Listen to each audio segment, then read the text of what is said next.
So, what I would like to do is just spend a little bit of time going through some of the most important themes of the book that I have just recently written called Worth Seeing, Viewing Others Through God's Eyes. But I want us to start off with one of my favorite scriptures. I pulled a little bit out of that because this is really what I believe my heart, my DNA, and my mission is. And so I would love if somebody would read this for me. Any takers?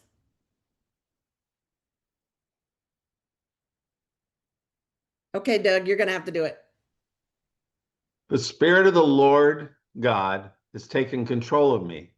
The Lord has chosen and sent me to tell the oppressed the good news, to heal the brokenhearted, and to announce freedom for prisoners and captives. This is the year when the Lord will show kindness to us and punish our enemies. The Lord has sent me to comfort those who mourn, especially in Jerusalem.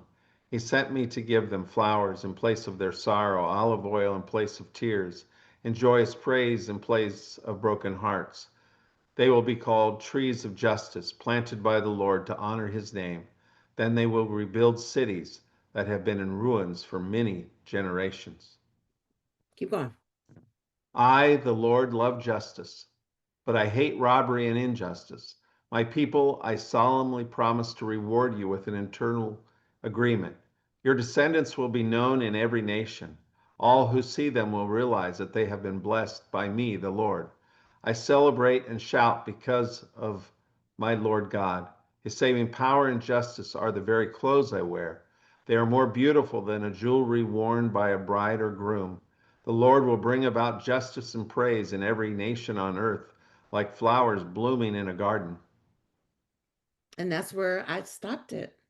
Thank you, Doug. You're welcome. And I think the part that I resonate with the most is that his saving power and justice are the very clothes that I wear.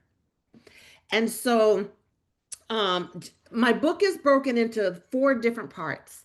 And the first part is seeing myself. And this is about my journey of being proudly biracial, born in Maine, of all places. And you know, that wasn't easy in the 70s. My dad was African American, my mom was Irish. He was in the military. And I grew up where, the Loving case had just passed in 1967, where marrying interracially became legal, like 3 years before I was born. So just dealing with a lot of just that, and trying to figure out like, who am I in this world as a biracial little girl that actually people really only see me as the little black girl. They used to ask my mom, "Are you babysitting?" My grandfather used to call us little N children. Um, right. And just dealing with a lot of that and kind of seeing myself through that lens.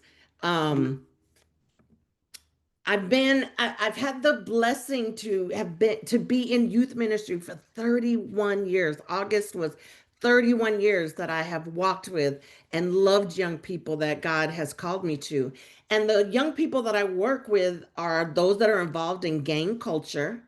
And I never say gang member. I think what you call somebody is very important.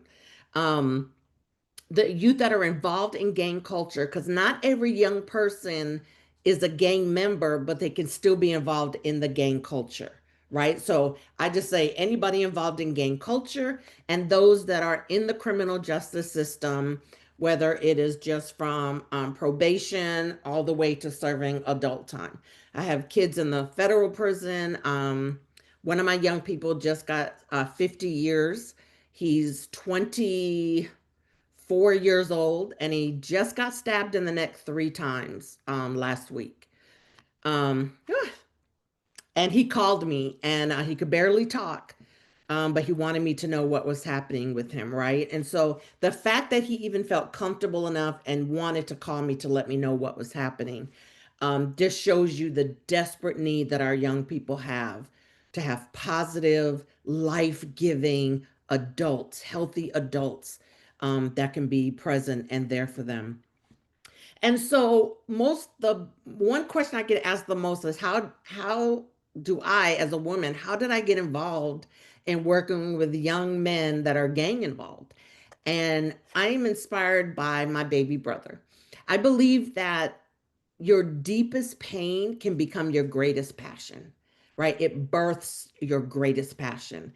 And my brother was gang involved in Los Angeles, in and out of the prison system himself. And I was a teenager. There was nothing that I could do to help him. And the burden that I felt in not being able to help the one person that I loved the most in the world. And so as I got older, I was like, now I'm in a place where I can help young people that are like him, that I know their stories, that have found themselves in these places. And so that is what, that on top of a whole lot of other stuff, God called me into the space to work with young people. Um, and it started back in North Carolina, and then really became involved more when I was in Chicago. And a lot of my story is in that first section of the book. Um, the next section of the book then is about seeing others. And this is where I want to spend a little bit of time on. Father Greg Boyle of Homeboy Industries, I'm sure y'all are very familiar with him out in California, describes that our young people, and I would even branch out to say all people, we're in a season where there's just a lethal absence of hope. And when you don't have hope, what you do doesn't really matter. And when you have young people that are gang involved that don't have any hope, they don't care what happens to them and they don't care what happens to others, right? And so this is where we have the ability to step in and to be hope in a kid's darkness, to be hope in someone's darkness, because we as the church, as the body, we are in the business of seeing others. That's what we do. And we have to see them the way that God sees them. Father Greg said, our young people are so used to being watched, they're not used to being seen. And there's a big difference, right? The police watch them, teachers watch them, their parents watch them, the courts watch them. When they walk into a store, the store, like everybody is watching our young people. Everybody's just watching people, period. But very, very little are people seen. And this is a great opportunity for us to let people know that we see them and we see them the way that God sees them. But the problem is that we usually don't see people as they are. We see people as we are. What does that mean? That means the lens that we have is it colors our interpretation of people and situations.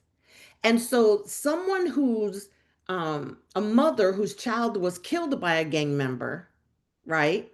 And the way that I see a gang member, because my brother was one, we see a gang member totally different. But which one of us are correct? We both are, because that's the lens that we see through. Our lens shapes how we view people, and how we view people determines how we treat people. And so, if we are in the business of seeing other people, then we can't depend on how we see them, because our worldview is very little. We have to know, God, how do you see this person? How do you see a young person who is gang involved? How do you see the immigrant? How do you see the unhoused? How do you see the mentally challenged? How do you see the rich? How do you see the poor, right? Like, how do you see those on the margins? That is then how we can then begin to let people know that they're seen, because it's not through our lens. Now, our lens is important. It shapes how we operate in the world, but it cannot be the basis of how we see people if it doesn't align with how God sees people, right?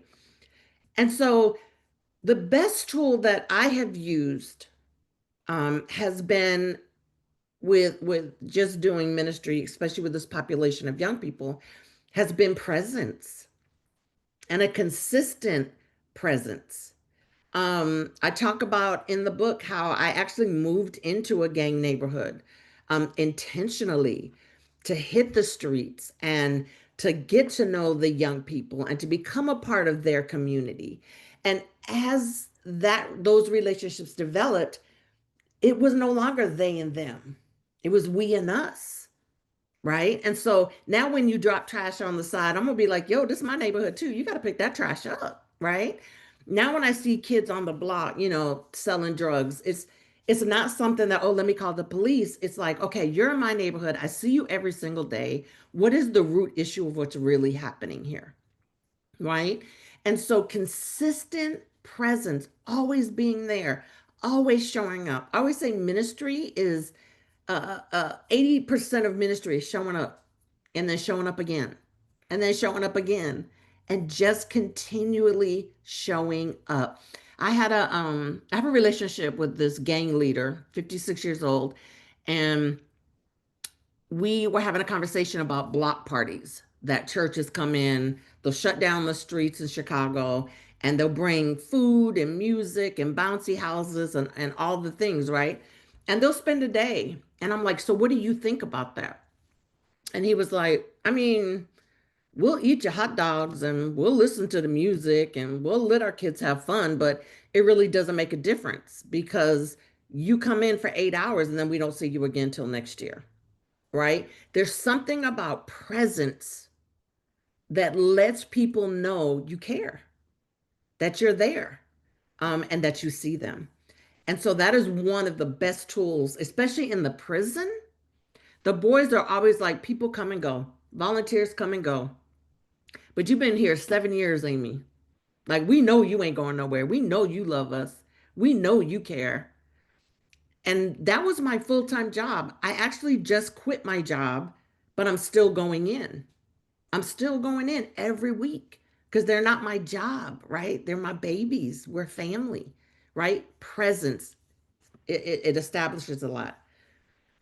And then we have to move past this notion and understand that people are not projects to be fixed. And I think when you're a helper, I think when you solve problems, I think when you believe that you have the ultimate answer to every problem and situation, which is Jesus, that somehow you are now looking at people through this lens of, I have to help them, I have to fix them, I have to, I have to, I have to. But people aren't projects to be fixed. People know when you're there to help them. People know what your motive is. People can see right through it and they'll take advantage of that. But it doesn't empower people. It doesn't heal people. It makes you feel good. But how does it make the person on the other side feel? It removes them of their humanity when we just look at them like we have to fix them. And so for me, it has been about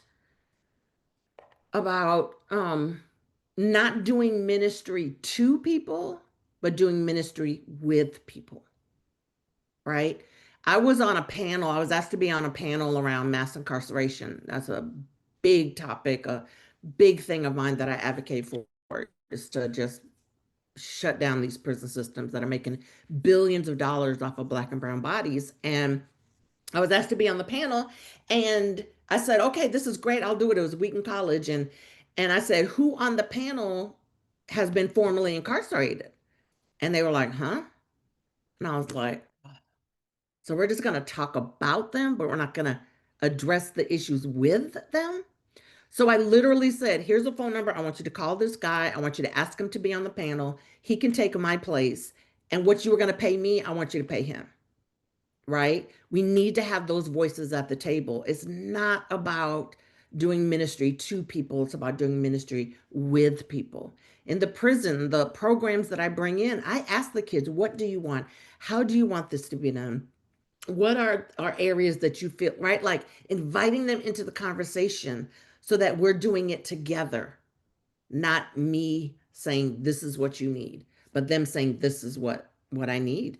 The ones that are closest to the problems are the ones that are nearest to the solutions, but furthest from the resources, right?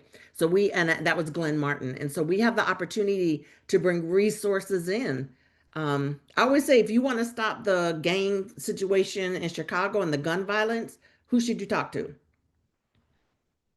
The guys on the street, the young people buying guns or getting guns. They're not buying them, right? How do we stop doing ministry to people? And how do we stop asking people, what's wrong with you? Instead, ask them, what happened to you? And I think this changes the way that we can see other people when you know their story. I always say, if you knew the stories of some of the young people that I get to walk life with, you would understand. You would totally understand how they ended up where they are. It's not something that that just um a lot of decisions are just randomly made. Things have happened along the way to get them to where they are, right? And so we need to start inquiring and getting to know people's stories. Once we know their stories, then that develops compassion, and then compassion moves us to action, right?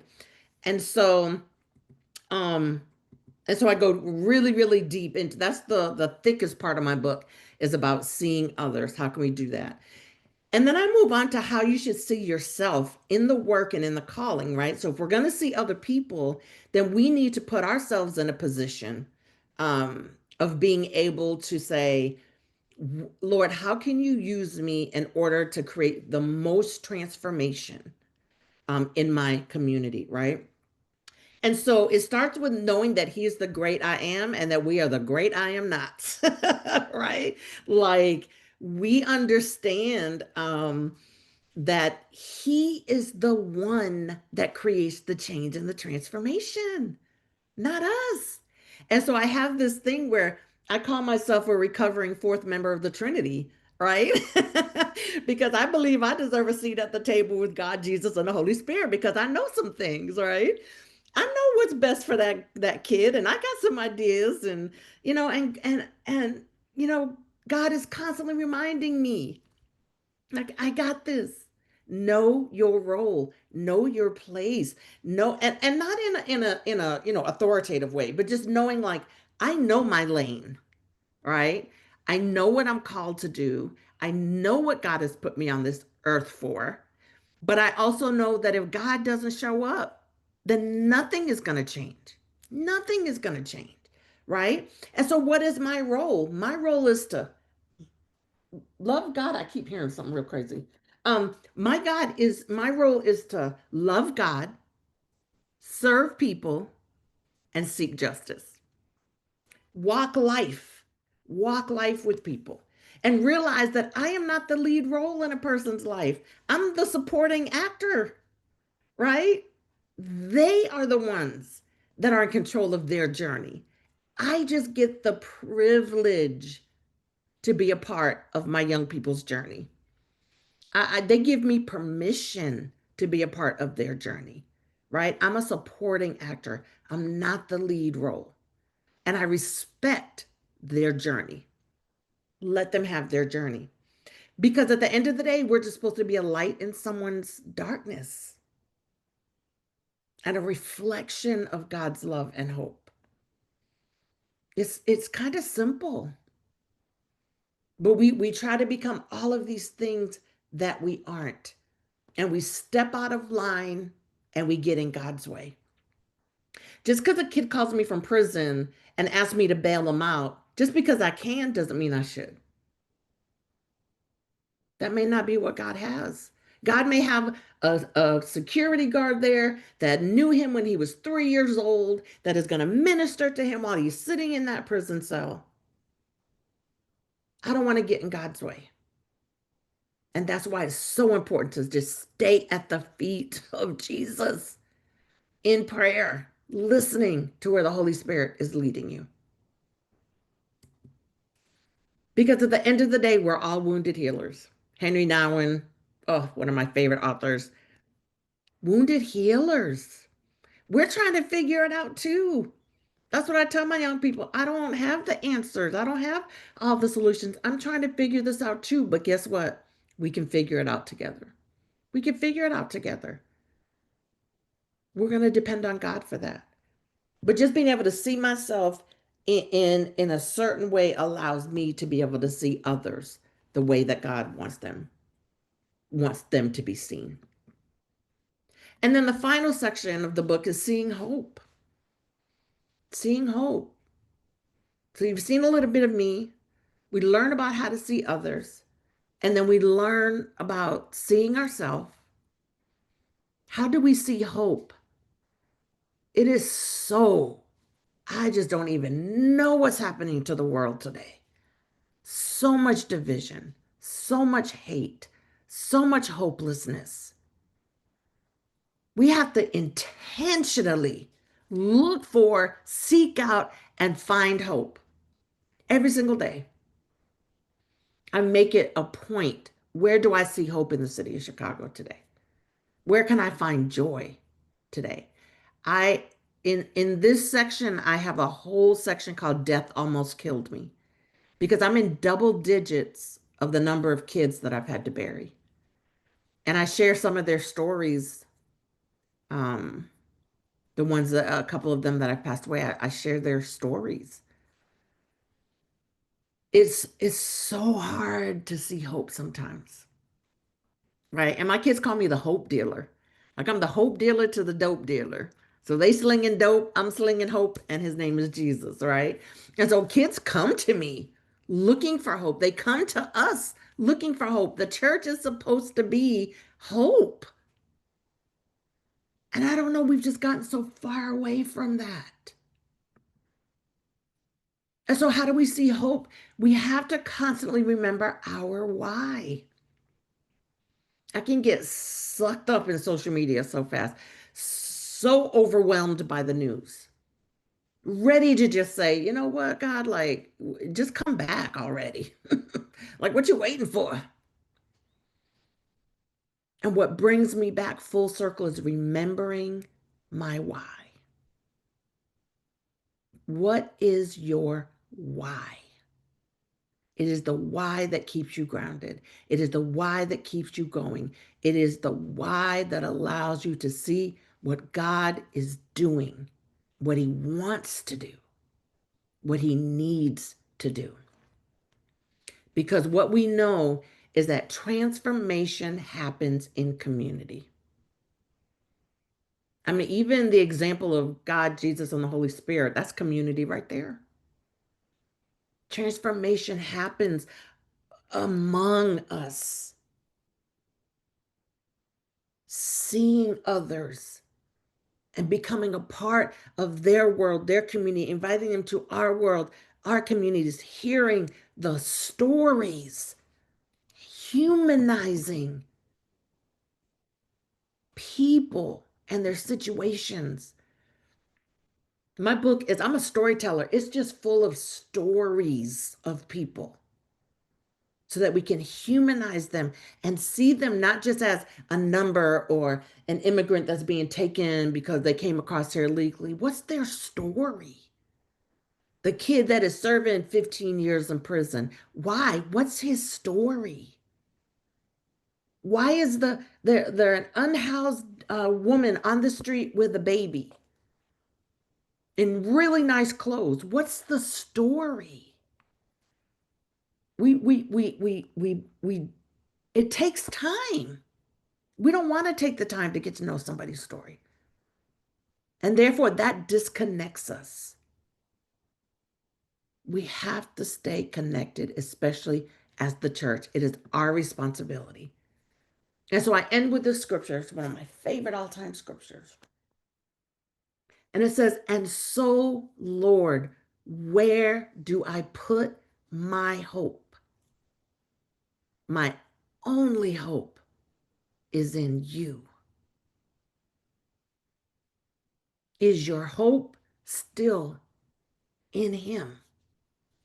Not in people, not in systems, not in communities, not even the church. Our only hope is in the one. that sees it all, knows it all, is not threatened by any of it, is not backing down, is not stepping back. He is the God that loves justice. He is the God that fights for his people. He is the hope. He is the hope. And so I will end it there and open it up, Doug, for discussion or questions or anything else. Is there a story that you could share with us that kind of gives an insight into somebody you work with and Yeah. So I'll share with you the story of my Jonathan. Jonathan was a young man who at the age of 10 got his first court case, his first gun case at the age of 11. His father was gang involved. His mother was a drug addict. He had lived with his aunt and uncles, was sexually molested. All of him, all of his brothers. Dad nowhere to be found. At 10, being groomed by the gang member on the block,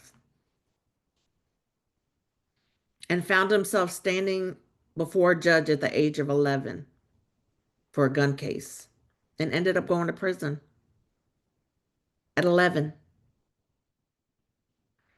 In and out of the system. He has been stabbed, he has been run over, he has been shot at, um, the whole nine. You name it, he's been through it.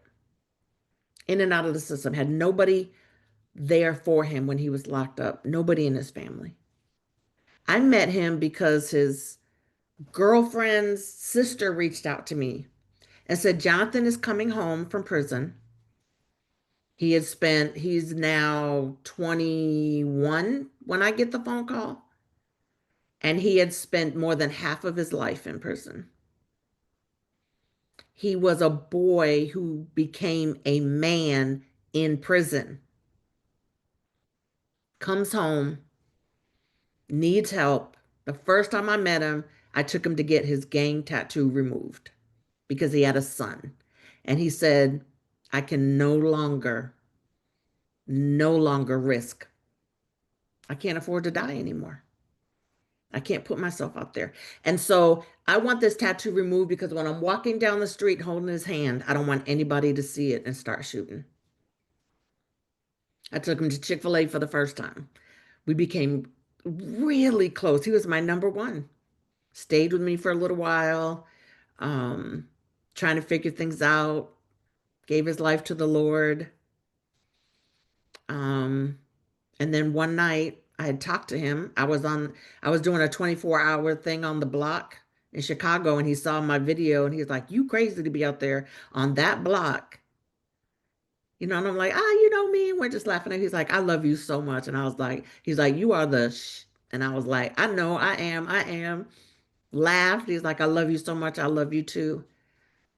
And then the next morning I get a phone call that he was outside trying to tell one of his boys to come inside because it was dangerous, and a car drove by and killed him.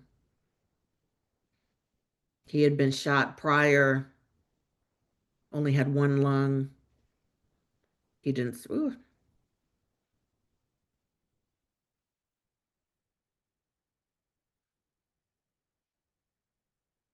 he didn't survive. And he has a little boy who no longer has a dad because he was trying to help somebody. And in the book, there's a whole interview that he did before he had passed away. And I wrote it, typed it up word for word. And everywhere I go, on my website, you'll see his story. You'll see videos that we did around mass incarceration. Um, yeah, and his story is not unusual. It's very, very common. with the population of kids that I work with. It's heavy.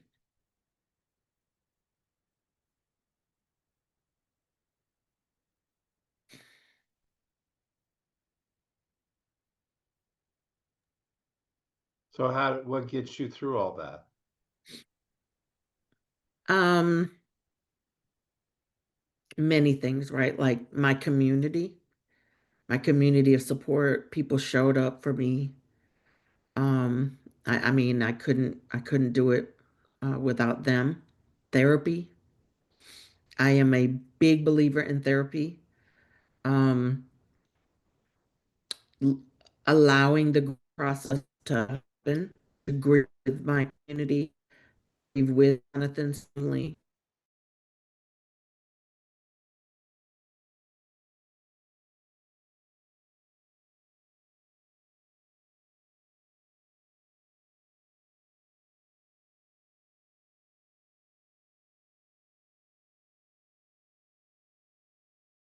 Do what I do, and that if I stopped doing what I was supposed to do, Jonathan would not be happy. He said, "You promised me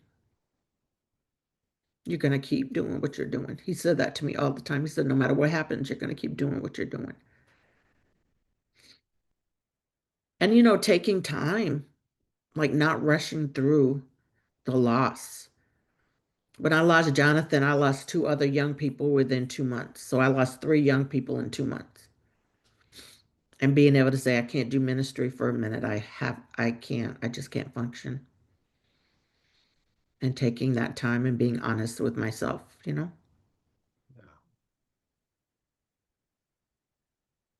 and keep going and make sure that people hear their stories. Yeah. Yeah.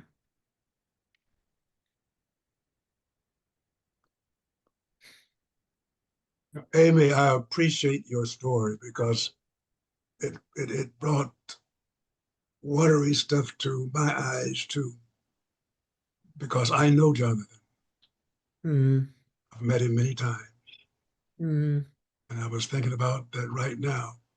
There's a Jonathan that I walked through the jail, the courthouse with, and he's now a uh, deacon at a church, mm, um, married to a nice young lady. A bullet paralyzed him that mm, he's in a walker now. But that boy went to this Jonathan went to school with my youngest son. mm, Um, I watched him. I buried his mother and his father. mm. But the streets had a hold of him. Yeah. And I know several Jonathans like that, that type of thing, that they can't get of it. But I'm sorry to be late, people, but again, I'm an old fellow. We have lots of talk with doctors. They think I'm sick. I don't. I just think I'm old. That's all. But uh, uh, uh, I'm always amazed of the people I have met. Their lives were really crumbling. Uh, I met another Jonathan. Everybody had given up on him. And one morning I went to church and he was sitting on the steps asleep. And I let him in, made some coffee. And he said, my mother and father won't talk to me. I can't go home. I want help. And so I left him at the church. The secretary had come by then. I went to see his mother and father. And I was not only pastoral, I think I was also uh, a friend who was direct. He's asking for help now. Yeah. Before, when you all tried to help him, he really didn't want it. I said, you need to help him. And after talking with him about a half an hour, he finally agreed to come back to the church with me.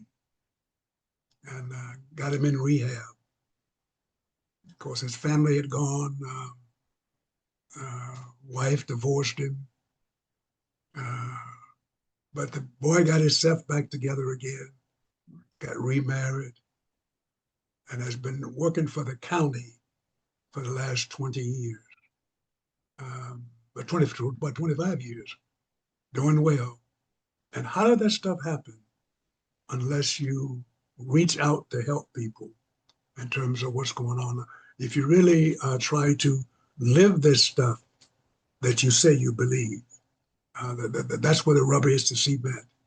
And Yeah. yes, I thank you for reminding me of Jonathan, because my mind was not on them when I turned on things here, but I had to bring up those memories that they are still out there. They are still out there. Yeah.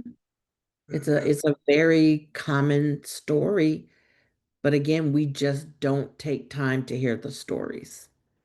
And we just assume, well, you're in prison because you're a bad person. Do you know the story?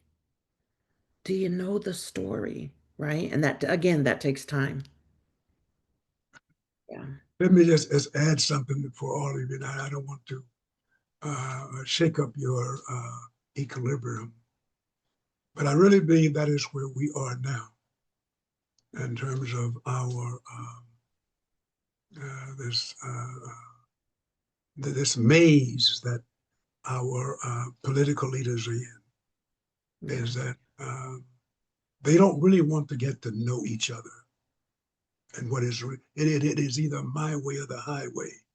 And yet, as I observe it, they throw out terms that suggest that I love Jesus, or they say, I'm a Christian, or I read the Bible, or they have big gold crosses around their neck to impress, this type of thing. But between we who are gathered here, I believe that probably 99% of it is a lie.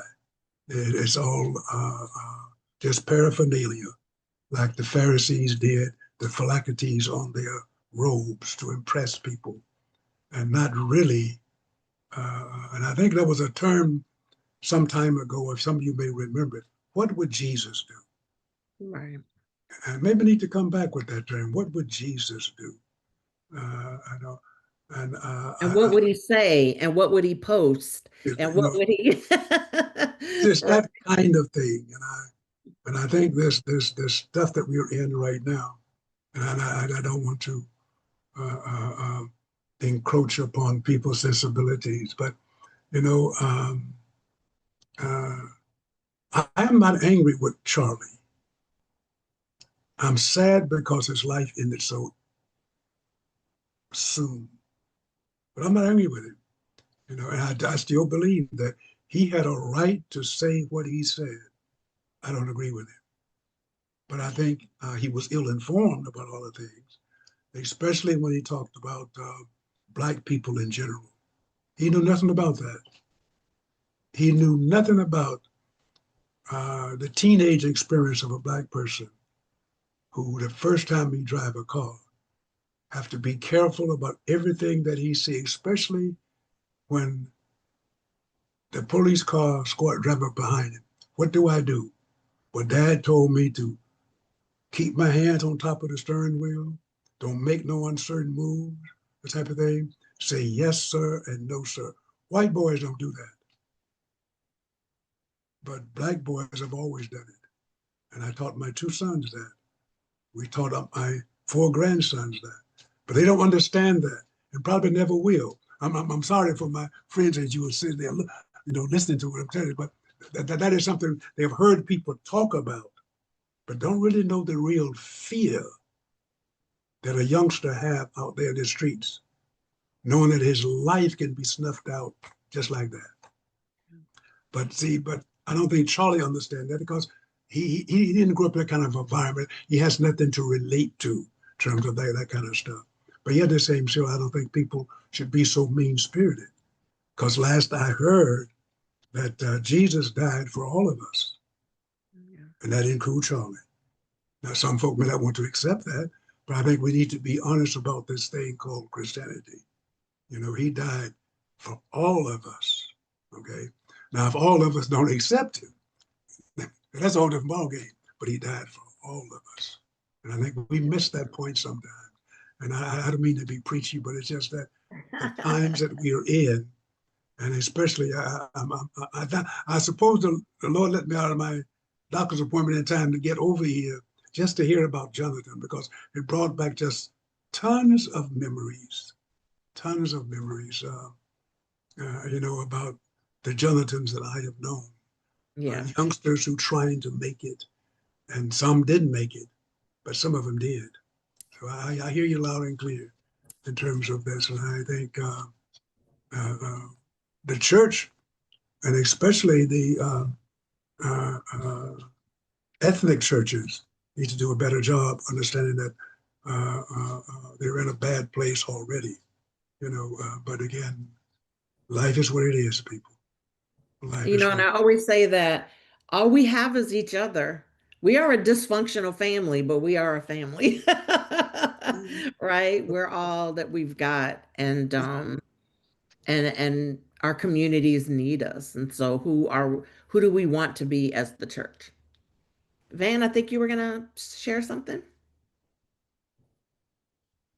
Yeah, and thank you, Dr. Thurman. There's a lot there to think about.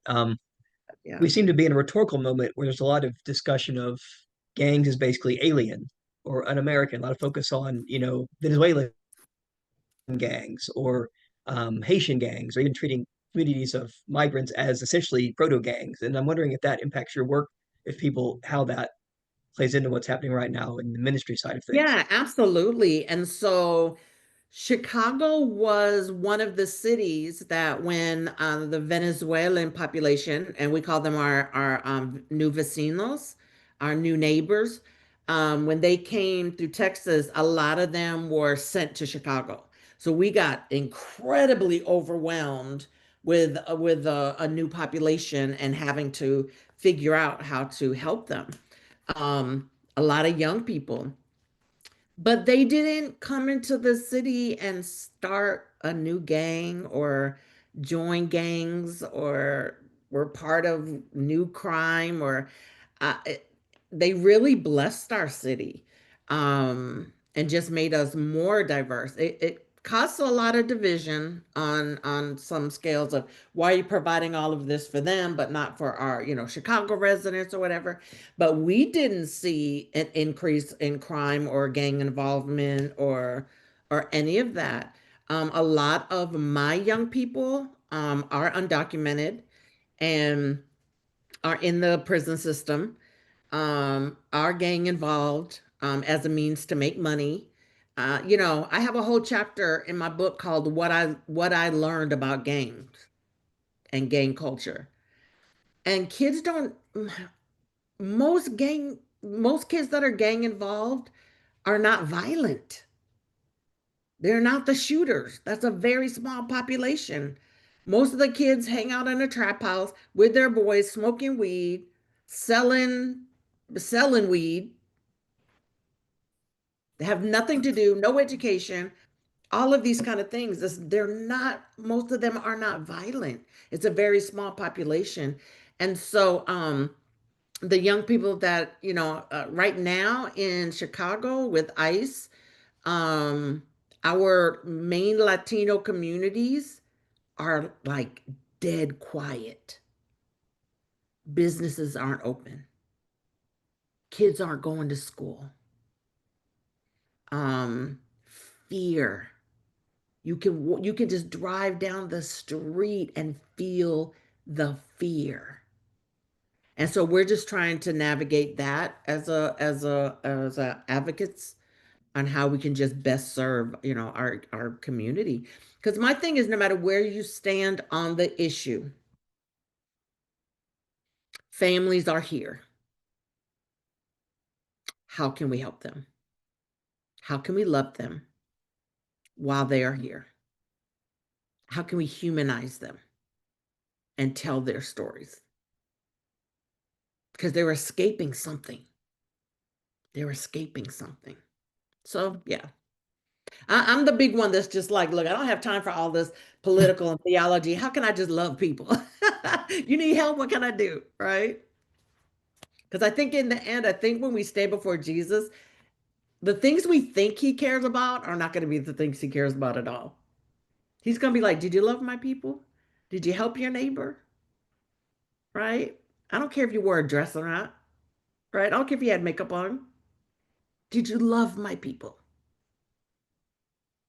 And so that's what I'm trying to do. Love my people in my community. Hi, Dr. Talib. Hi. I'd like to thank Dr. Thurman because what he said, I believe when we lose our humanity, we've given way to the other side. So thank you for that. Second, I grew up in the hood, South Central Los Angeles. So your ministry resonates with me. I spent about 15, 16 years doing the same thing in the city of Palm Springs as a community activist. There's a couple of things that really resonated with me. I have a writing project, and I talk about the theology of presence and how that theology in the Bible creates an environment of non-judgmental and condemning. And Jesus is the example of that. The other thing is knowing when to help comes from being a student of neology.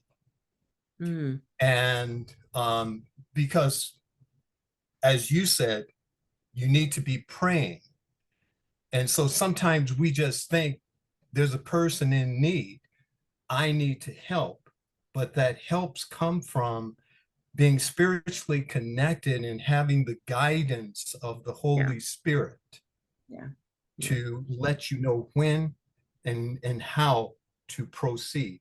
And if you're the person, right? Yes. If you're Yes. the person, because we can become very overwhelmed. Yes. With the needs of our community. Yes. And it may be very well where someone comes to me and I can say, well, I'm not the person, but I know somebody who is. Right. Instead of just taking on everything. Then the last thing is I love that you're giving examples, and these are real examples, that you're present, but because you're present, it doesn't mean that you're saving everybody that you're in the presence of. No. Which is huge. But so sometimes we think ministry is about saving people versus being present with people and getting to know their story. And so sometimes, because as Christians, and especially Christians, because we sometimes arrogantly feel we have all the answers and the solutions. And so if we're present, then of course we're going to change your life.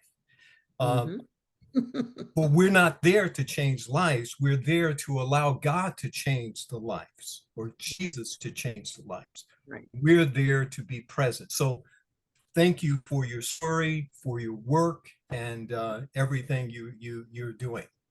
Thank you.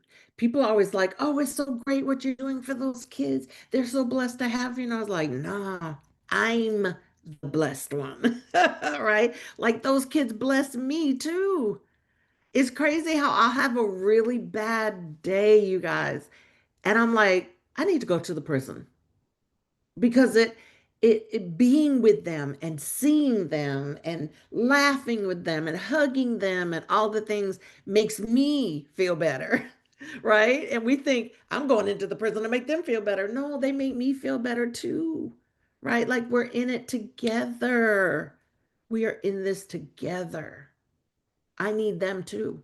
Yeah. Amy, you mentioned something about Krupina Green. I don't want to ask how old you are, but that's where I I grew up. turn 55 next week. Okay, you're old enough for one of my children. Do you know about Krupina Green before it made that change? Oh yeah. Oh yeah. Oh yeah. That was my stomping ground. That was Mm. the area where I was called Chicago Red, and my Mm. brother was called Bruiser. We grew up in there And fighting, Cabrini Green? fighting with our fists back in the day in baseball bats, trying to survive, hurting other people that I really didn't need to hurt. That is where I grew up in the north side of Chicago. And mostly in that part of the country back then, it was basically people looked like me, Mhm. Italian, and a few Jewish people. But basically, it was a bad place to be. Yeah. And Horrible. nobody really cared about us, that type of thing. And so It's its own little city. we were packed in like sardines Mhm. in those high rise. And nobody understands that in terms of when I hear people talk about it, sometimes I just smile to myself and just move on because they don't know what the hell they're talking about. And I didn't stutter. They And think, when they demolished it, that's when gang violence in Chicago blew up. Because what they did was they took the gang that was in Cabrini Green and relocated them to other communities Mhm. that already had gangs. Yeah, yeah. And so now they're fighting over this. I remember the years that it happened, and the gang violence was, the murder rate was crazy because they just relocated one gang into several different gang neighborhoods That's on what the it is. south side. Mhm. But now that area has been upscaled. Oh man, the condos are Yeah, over $2 million. yeah, it's totally different. And folk don't really understand that. And sometimes when folk approach me like they understand it, I just stop talking because they don't really know what you're talking about. They have Yeah. no idea what they're saying in terms of Yeah. what's going on. But that was the place that produced me. And it's Mm. a miracle. I still say it today. And I say it at my wife's funeral. It is a miracle that I got out. I think she was part of me getting out Mm. because that was part Most of my, women are. yeah, I accept that. Most women change a man's life. I accept I accept It started from the beginning with Eve. But it's also the key to say that just because you was born in that environment, don't mean that the environment can control your future. True. And I'm an example of it in terms of But what's going without on. And have intervention, friends, yes, but that right? is Without real intervention, it is. people will just continue down that pathway. So our young people need somebody to come in and be like, wait a minute, let's look at this way, right? Especially when it's generations of families. I have a young person whose grandfather was in a gang, who taught his dad how to be in gang. He's now in a gang, and his 2-year-old son is repping the colors of the gang and throwing up gang signs at 2 years old. And everybody thinks it's cute and they laugh at him. So he keeps doing it. And I'm like, he's 2 years old. Someone has to break this cycle. I never tell a kid to leave a gang because that would be like me telling y'all to leave your family. But what I do is I show them how this lifestyle will not benefit you in the future and that you have options. Most kids don't even know they have options. Most kids have never been to downtown Chicago, they've never left their block. So to be able to say, no, you have options. Let's look at this. Let me take you here. We take kids in the prison on field trips all the time and take them to college visits and take them downtown and take them to the Sears Tower. And I take them to the Sears Tower. We go to the very top and I say, show me where your block is. Show me where your block is. But I can show you Michigan, Illinois, Indiana, and Wisconsin. Show me that's how little it is. Let me show you a bigger world than just that. So kids need that type of intervention, right? Somebody to come in and say, you have options. Let me help you access them. The church has the resources. We have access to resources. We need to help our communities take advantage of those. Hi, Amy. This Hi, is Kurt. I don't know why my camera's not working, but whatever. I appreciated your book, and I watched many of your interviews just to get a feeling, because that's the type of ministry I've done and still continue to do. For example, I've lived next to a church in a line here in Phoenix. Property for 14,000, build a house, put 10% back into the community. At the other end of the block is a church for sex offenders. So the neighborhood is Mm. full of people that have come out of prison that have been incarcerated because of sex offenses. And this is what I did out of seminary, but that's not the point. The point I wanted to ask you was, what I find interesting when I watched your interviews, and this is what I ask missionaries, what question do you feel was not asked that you, as you wrote your book and as you've done ministry for 31 years, would you have liked to have heard to be asked? For example, on Huckabee, he called you the hero. On the Fox News thing, well, what can be done? And you said, well, after school childcare, and immediately you were cut off because that's a social program, you know. And so there was something on the tip of your tongue, but it's more than that. For example, I took this perspective of ministry from a male perspective. Jesus went to the fishers, went to the carpenters, went to people using their hands. And Mm. so when I went into communities, which I still do now, I teach boys how to cook, how to do carpentry, how to fix electrical items, how to rebuild houses, how to do drywall, and those things with their hands, instead of putting a gun in their hand, or instead of a bat, or instead of some type of violence, but a hand is constructive. And even I Mm. have a son-in-law who was addicted to porn because that was in his hand. Yeah. And he's not anymore. Now he fixes cars. He's learned how to do plumbing. He's done things like that. So that was my question for you. I think, you know, as you were talking, I think one thing did pop up, and I love that. We tell kids to put down the guns, but what are they going to pick up? If they're going to put the guns down, you got to give them something to pick back up, right? Um, but I think for me, what I find and what I have found over the 31 years and have battled is that people do not believe that women should be doing the kind of work that I'm doing. People don't believe that women have a place in cross-gender mentoring with boys. And people don't believe that women can really impact boys in the prison system and in gangs. They need men, um, strong men. And I have two thoughts on that. My first thought is, why can't we do it together? They need a family. They need the strong, positive male role model. And then they need the auntie and the big sis and the mama too. Because women are these days really lacking their role in the family structure with a lot of the kids that I work with. And then two, what I have found in Chicago is that a lot of men don't step up. And so when I moved into that gang neighborhood, I started a basketball team with my boys. I reached out to everybody that I knew to be the coach, and men were turning me down left and right. I finally found one guy, finally, after like 3 months of looking and begging men. And so my thing is, just because I'm a woman, I'm not going to let my kids die in the street. Like, I'm going to make sure that they live until the ambulance shows up, right? And so for me, I've always had to fight for my right to be at the table.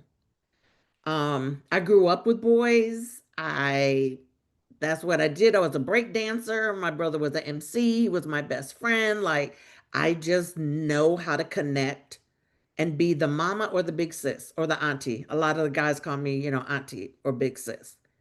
Um, and so, kind of, what is the role of women in ministry with uh, anybody that is currently incarcerated or involved in gang culture? I would love for people to ask me. Well, this is interesting because working in seminary at Broad and Fifth in Philadelphia, which had the highest draft rate from high school for the Vietnam War.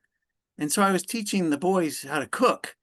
And so wouldn't you know, they found the knives in the drawer and started to, so how am I going to break up a knife fight between Puerto Ricans and black kids from the urban setting? And Yeah. you said women. So I said, I'm going to go talk to your mom. They got there before I did. And because mom was important.